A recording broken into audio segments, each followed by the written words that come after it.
Honestly, what I kind of want to see with ETH is if we do dump, we get a bull dip right into 29. A bull dip into 29 would be ideal. ETH has been one of those coins that actually really likes the resistance turn, or sorry, support turn resistance.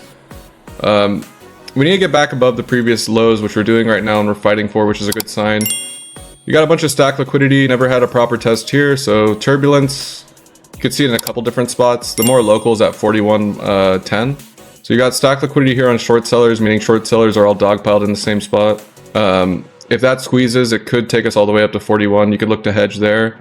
If we do see a failure here, then you can look to add on at the previous lows where liquidity was at 34, 35, so something like this. So if you see this, then you can look here. If Bitcoin dumps, if the S&P opens red and things turn sour, then I kind of want to see a bull dip form and a retest of 29. If Ethereum holds 20, if we get a dump to 29 and Ethereum holds it, then Ethereum's going to the fucking moon. If we don't even need to go down there, then yeah, first spot of big turbulence is likely going to be at 41.1, 41.10. And then of course there is a possibility of seeing a little bit of a support turn resistance, but I don't really like to trade those that much. It's just Ethereum likes support turn resistance a lot. The good news is for Ethereum, there's a lot of silver lining. We have a bunch of stack liquidity all the way up. So short sellers are dogpiled into the same spot pretty much all the way up on Ethereum, which is a good sign. Shows weak, fragile structure for the bears on Ethereum.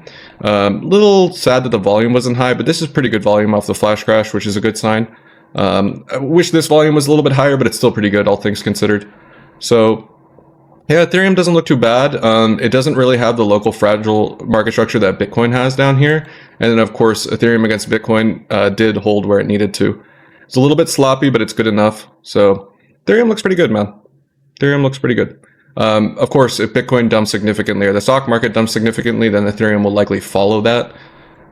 So if you're an Ethereum holder, you do kind of want to root for Bitcoin here and the stock market. Otherwise, we could see the test of 29.